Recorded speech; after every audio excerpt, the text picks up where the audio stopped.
오늘도 주님의 말씀과 동행하시는 여러분들의 복된 삶 되시기를 축원드립니다. 오늘 말씀은 이제 학개서의 마지막 결론에 해당하는 말씀입니다. 우리가 어제도 살펴봤지만 성전 재건 공사를 다시 시작한 지 석 달 정도 되었을 무렵에 하나님의 말씀이 다시 이제 학개 선지자에게 임합니다.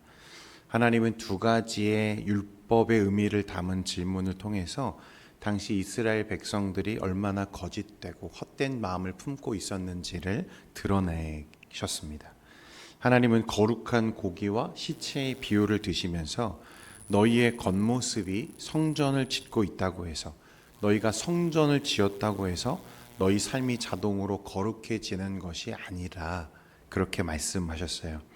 마음속 깊은 곳에는 여전히 세상을 사랑하는 탐욕과 불순종의 찌꺼기를 가득 품고 있으면서 그저 성전 건축 현장에 나와서 돌을 나르는 그런 어떤 섬김의 행위, 종교적인 행위만으로 내가 거룩해질 수 있다는 생각을 그들이 가지고 있었다면 하나님은 그럴 수 없다.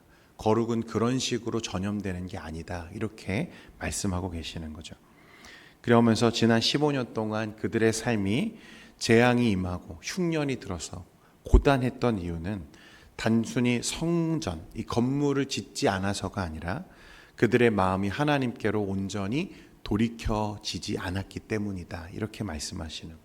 그러니까 하나님이 이스라엘 백성들과 오늘날 저와 여러분에게도 진정으로 원하시는 것은 어떤 화려한 건축물이나 우리의 인생을 담보할 만한 그런 결과물이 아니라 찢어진 마음으로 십자가 앞에 나아오는 참된 회개다. 그렇게 말씀하십니다. 여러분, 이제 오늘 말씀은요, 그런 참된 회개로 나아오는 백성들에게, 돌이켜 하나님께 나아가는 그런 백성들에게 주시는 축복의 메시지가 담겨져 있습니다. 첫 번째로 18절과 19절 말씀에 우리 한번 같이 읽겠습니다. 18절과 19절입니다. 시작. 너희는 오늘 이전을 기억하라. 아홉째 달 24일 곧 여호와의 성전 지대를 쌓던 날부터 기억하여 보라. 곡식 종자가 아직도 창고에 있느냐? 포도나무, 무화과나무, 석류나무, 감람나무의 열매가 맺지 못하였느니라. 그러나 오늘부터는 내가 너희에게 복을 주리라. 아멘. 여러분, 말씀해 보면 하나님께서 오늘을 기억하라 이렇게 거듭 말씀하시는 걸 보게 돼요. 18절에 보면 너희는 오늘 이전을 기억하라 하시고 또 뭐라고 말씀하시냐면 여호와의 성전 지대를 쌓던 날부터 기억하여 보라. 기억하라는 말씀을 계속 말씀하세요. 여러분, 이 말은 원어로 보면 장부의 결산을 우리가 따지듯이 철저하게 계산해 보라는 것입니다. 그러니까 성전의 기초를 다시 놓기로 결단한, 이 성전이 아니라 사실은 하나님께로 내가 돌이키겠습니다라고 그들이 결단한 오늘 회개의 날을 기점으로 너희의 과거와 미래가 과연 어떻게 달라지는지를 네가 봐라. 이렇게 말씀하시는 거예요. 과거 그들이 하나님을 등지고 종교적인 껍데기에 의지해서 살아갈 때 그들의 삶이 어떠했는가? 19절 상반절에 보면 곡식 종자가 아직도 창고에 있느냐? 포도나무, 무화과나무, 석류나무, 감람나무의 열매가 맺지 못하였느니라 라고 말씀하시죠. 여러분, 이 말씀의 행간을 조금 읽으셔야 되는데, 농부가 농사를 지으려면 창고에 파종할 씨앗이 있어야 되죠. 종자가 넉넉히 있어야 된다는 말입니다. 그런데 파종할 씨앗조차 창고에 남아있지 않을 정도면 어떤 상황인 거죠? 완전히 파산되어진 상태를 말하는 거예요. 밑바닥을 드러낸 상태입니다. 그리고 이스라엘의 기쁨과 풍요를 상징하는 4대 과목이 뭐냐면 포도, 무화과, 석류, 감람나무예요. 그런데 그 4대 과목에 잎사귀 하나 없이 앙상하게 말라 죽어 있던 것을 너희가 보지 않았느냐, 이 말씀입니다. 그러니까 하나님 없는 삶, 하나님께 돌이키지 않고 내 마음의 주인을 스스로 자처하면서 그렇게 내가 주인된 삶을 살아온 결과가 무엇이냐? 내 마음이 여전히 내가 주인 되어서 하나님의 자리를 밀어내고 내가 스스로 왕이 되었을 때, 제 아무리 뼈 빠지게 네가 수고하고 노력해도 그 삶은 밑 빠진 독처럼 철저한 영적 육적 기근을 면치 못했다고 말씀하시는 것입니다. 그런데 여기서 이제 기가 막힌 은혜의 반전을 하나님이 주시는데 19절 하반절에 보면요. 그러나 오늘부터는 내가 너희에게 무엇을 주리라? 복을 주리라 이렇게 말씀하세요. 너희가 나에게 돌이키기 전에는 그런 삶을 살았지. 그런데 오늘 너희가 그 성전의 기초를 다시 놓기로 결정한 그날, 나를 향하여 돌이키기로 네가 결정한 오늘부터 네가 한번 결산해봐라. 내가 너에게 복을 줄 거야. 이렇게 말씀하시는 거예요.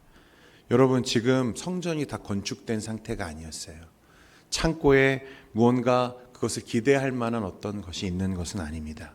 그러나 하나님께서는 오늘부터 내가 너희에게 복을 주리라 선언하시는 거죠. 그러니까 우리 하나님은 건물이 완공되는 그런 결과의 완벽함을 보시고 복을 주시는 분이 아니라 비록 내 손에 쥔 것은 없더라도 이제 세상을 떠나 하나님을 향하여 살기로 그 백성들이 작정하고 돌이키는 그 순간부터 무엇 하시겠다? 복을 주시겠다고 약속하시는 거예요. 작은 순종의 첫 걸음을 보시고 즉각적으로 하늘을 열어 내가 복을 주마라고 약속하신다는 거예요. 여러분, 그러니까 우리는 그런 하나님의 복을 받기 위해서 헛된 종교적 열심에 기댈 필요가 있습니까? 없습니까? 없다는 것입니다. 무언가 더 의식적으로 완벽한 삶을 살아내기 위해 노력할 필요가 없다는 거예요.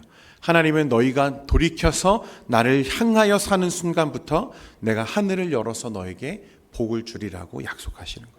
그러니까 하나님의 축복은 내가 어떻게 사느냐에 달려있는 것이 아니라 내가 어디에 속해 있느냐, 내가 어디를 향하고 있느냐에 달려있다는 것을 오늘 우리에게 말씀하고 있는 것입니다.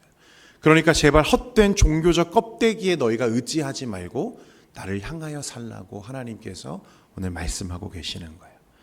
여러분, 오늘 내 마음을 다해 하나님을 향하여 참된 회개의 자리로 나아가서 주님의 축복을 누리며 살아가는 여러분들 되시기를 주님의 이름으로 축원드립니다. 여러분, 그런 삶이 아니라는 거예요. 우리가 무언가 잘해야만 하나님이 나를 축복하시고 내가 기도를 많이 해야만 하나님이 나를 복되게 하시고 그런 것이 아니라 내가 어디에 서 있느냐, 내가 어디에 속해 있느냐가 하늘의 복을 받는 비결이라고 말씀하시는 것입니다. 두 번째로 여러분 21절과 22절 말씀 우리 같이 한번 읽겠습니다. 21절과 22절입니다. 시작. 너는 유다 총독 수룹바벨에게 말하여 이르라.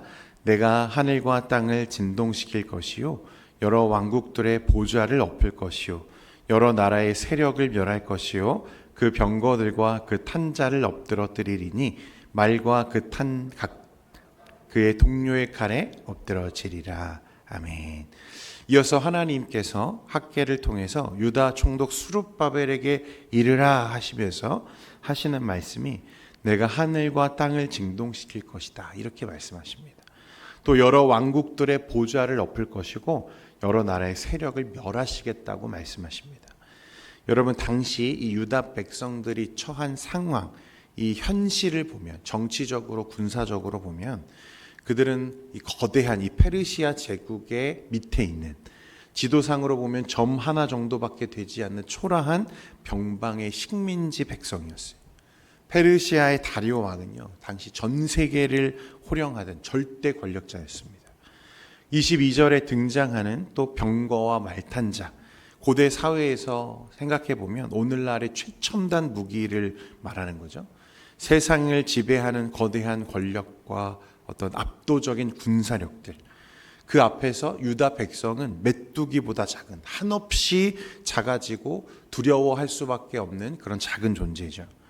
그런데 하나님은 뭐라고 말씀하시냐면 내가 하늘과 땅을 진동시키고 그 보좌를 엎겠다 말씀하십니다. 여러분, 이는 하나님의 최종적인 통치와 주권적 개입을 나타내는 종말론적인 선언을 말하는 거예요. 그러니까 여러분, 이 세상 역사가 그저 흘러가는 것 같아 보여도 역사는 누구의 것입니까?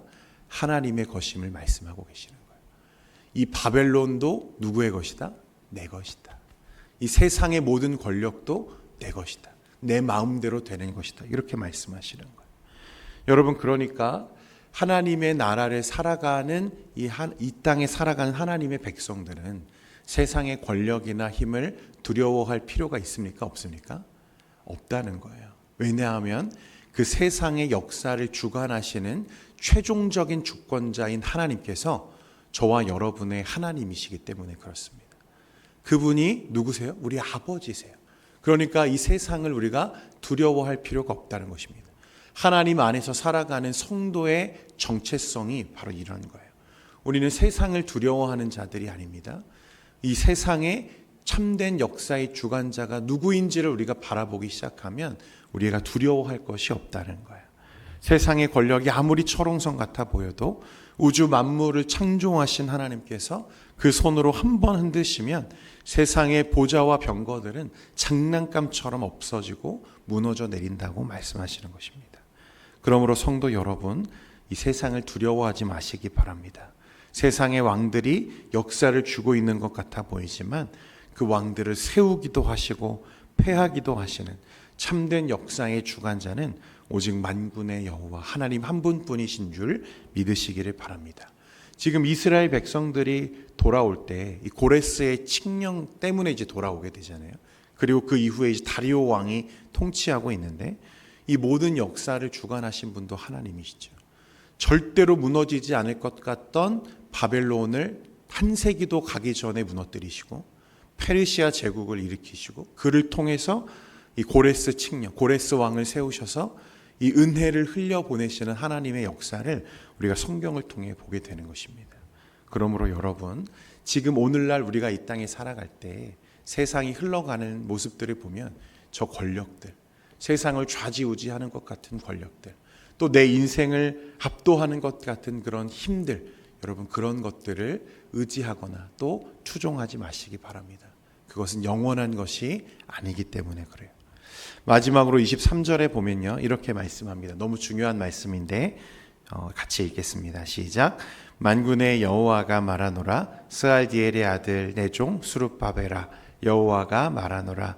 그날에 내가 너를 세우고 너를 인장으로 삼으리니 이는 내가 너를 택하였음이니라. 아멘. 여러분, 이 말씀은 구속사 가운데 굉장히 중요한 말씀입니다. 하나님은 이 말씀에 보면 지금 스룹바벨을 뭐라고 부르시냐면 내 종이다 이렇게 부르시고 그에게 어떤 약속을 주시냐면 너를 나의 인장으로 삼겠다 이렇게 말씀하세요. 여러분, 이 스룹바벨은 다윗의 혈통의 후손입니다. 고대 중동 사회에서 인장은요, 왕의 절대적인 권위를 상징하죠. 소유를 상징합니다. 그리고 결코 변하지 않는 보증을 상징하는 표현이에요. 여러분, 바벨론에 의해서 남유다가 멸망할 때 하나님은 스룹바벨의 이제 할아버지죠, 여호야긴 왕을 향해서 뭐라고 말했냐면 나의 오른손의 인장 반지가 될지라도 내가 그것을 빼어버리리라 이렇게 말씀하십니다. 이게 예레미야 22장에 나오는 말씀이에요. 그러니까 이 말씀은 다윗 왕에게 주셨던 언약의 은혜를 내가 이제는 어떻게 하겠다? 빼버리겠다, 끊어버리겠다 이렇게 말씀하시는 거예요. 실제로 왕조는 처참하게 멸망하죠. 백성들은 다윗의 언약이 이제 영원히 끊어졌다고 생각했습니다. 그 절망하는 거죠. 하나님이 손에서 그 인장 반지를 뽑아버리듯 그것을 끊어내겠다고 말씀하신 거예요. 그런데 오늘 본문에 하나님이 끊어진 줄 알았던 그 언약을 다시 이으시면서 뭐라고 하시는 거예요? 너를 나의 인장으로 삼겠다 말씀하시는 거예요. 포로에서 돌아온 초라한 총독 스룹바벨을 향해서 내가 너를 통해서 다시 다윗의 은혜의 언약을 이어가게 만들겠다고 하나님이 약속하고 계시는 거예요. 다윗 언약의 완벽한 회복이자 은혜의 선언이었습니다. 여러분, 이것은 이스라엘 백성들에게는 너무나 중요하고 너무나 기쁜 소식인 거죠. 다윗의 언약이 다시 회복되는구나. 그래서 그들이 기대하는 건 뭐죠? 다윗의 나라가 임하겠구나. 다윗의 나라가 다시 회복되고 세워지겠구나. 그런데 이 사람들이 생각한 다윗의 나라는 어떤 나라입니까? 크고 군사력이 강한, 예전에 다윗의 때에 누렸던 그런 성세들, 큰 힘들, 이런 것들을 기대하는 거죠. 그런데 하나님이 말씀하시는 다윗의 나라는 어떤 나라입니까? 참된 회복, 영원한 하나님의 나라. 누구를 말하는 거죠? 예수 그리스도를 통해 이 땅에 건설되어질 하나님의 나라를 말씀하고 계시는 거예요. 그러니까 이 수룹바벨이라고 하는 사람은요, 여러분, 수룹바벨, 그 이름은 바벨론에서 태어났다, 그런 뜻입니다. 그래서 수룹바벨이에요. 그런데 그는 포로지의 이 절망 가운데에서 태어났지만 백성들을 이끌고 어떻게 했습니까? 지금 가나안 땅으로 돌아온 지도자죠. 마치 누구처럼 보이는 거냐면 제2의 모세와 같은 지도자였다는 것입니다. 그리고 그가 돌아와서 한 일은 무엇입니까? 무너졌던 솔로몬 성전 대신 어떤 성전을 짓죠? 수룹바벨 성전, 자신의 이름을 딴 수룹바벨 성전을 지금 짓고 있는 거예요. 그러니까 이 수룹바벨이라는 사람은 그 삶과 사역 자체로 장차 이 땅에 오실 누구를 예표합니까? 예수님을 예표하는 인물입니다. 오셔서 그 백성들을 죄 가운데 건져내시고 거룩한 성전으로 삼으실 참된 우리의 구원자 예수 그리스도를 예표하는 자로 지금 성경에 등장하는 자가 이 수룹바벨이라는 거예요. 하나님은 이 수룹바벨을 내 인장으로 삼겠다. 내가 너를 통해서 끊어졌던 다윗의 언약을 내가 이어가고 너를 통해 누가 이 땅에 오게 하겠다는 거예요. 예수 그리스도를 오게 만들겠다. 여러분, 이 약속대로 마태복음 1장에 가보면 정말 끊어질 뻔했던 그 다윗의 혈통이 수룹바벨을 통해 누구에게로 이어집니까? 예수님에게로 이어지는 것을 우리가 확인할 수 있는 것입니다. 이 수룹바벨을 징검다리 삼아서 마침내 만왕의 왕이신 영원한 하나님의 나라를 이 땅에 건설할 참된 다윗의 나라를 이 땅에 세우실 예수 그리스도가 오게 되는 거예요. 여러분, 수룹바벨은 왕이 되지 못해요. 왕의 계보에 있지만 왕이 되지는 못했습니다. 그냥 변방의 총독으로 살다가 죽었어요. 그래서 그 결과물을 보면 수룹바벨은 초라한 사람일지도 모릅니다. 그러나 그를 통해서 하나님이 이루신 일들을 보면 놀라운 하나님의 은혜의 언약을 보게 되는 거예요. 사랑하는 성도 여러분, 우리가 기억할 것은 이것입니다. 하나님은 약속한 것을 반드시 이루시는 분이시라는 거예요. 백성들의 돌이킴과 순종을 보시고 다윗의 언약을 신실하게 지켜내신 그 하나님은 오늘 예수 그리스도의 보혈 안에서 친히 당신의 소유가 된 저와 여러분의 인생 또한 지키고 인도하고 계심을 믿으시기를 바랍니다. 그래서 우리의 삶이 뭔가 결과가 좀 없더라도 수룹바벨처럼 우리 눈에 보일 때 우리가 왕이 되지는 못했더라도 내 손에 쥔 성공의 결과물이 보잘것없어 보일지라도 낙심하지 말 것은 여러분, 하나님의 은혜의 언약이 신실하게 저와 여러분 가운데 흐르고 있기 때문인 줄 믿습니다. 너는 내 손에 끼워진 가장 존귀한 인장 반지다. 오늘 여러분에게 주시는 하나님의 약속이라는 거야. 나는 너를 결코 세상에 빼앗기지 않을 거야. 내 사랑의 도장으로 너를 끝까지 내가 책임질 거야. 지금 그 약속을 하나님이 우리에게 주신다는 거예요. 그러므로 오늘 하루를 살아갈 때에 이 흔들리지 않은 언약의 말씀을 굳게 붙드시는 여러분 되시기를 축원드립니다.